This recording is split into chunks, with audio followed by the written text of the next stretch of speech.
omukisa gwatuwadde olunaku lwa leero administrator ate nga yabadde MC.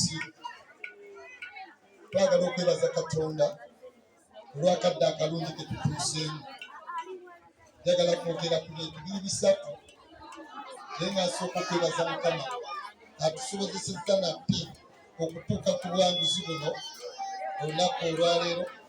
Abaana baffe abatandika essomero nga babaleeta nga bakaaba ne bajja nga tebamanyi kusitama ku ttooyi, tebamanyi kweyambaza, naye kati eyo siteegi bagivuddemu.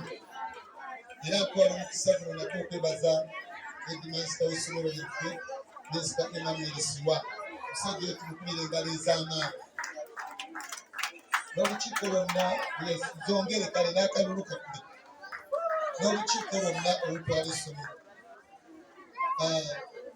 Sirema kwebaza edipica wa top class omukyalo ono Tina obawulire ku kigambo kyo kimu bibiri.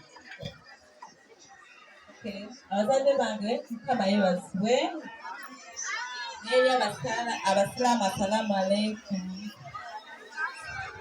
Mikwano ndi musanyufu nnyo olunaku lwa leero. Mwebale nnyo, mwebalire ddala kwambaza abaana baffe, mwebale kubafaako, mwebale kubalabirira. Era n'omwaka ogujja top class constituent egenda kusingako wano.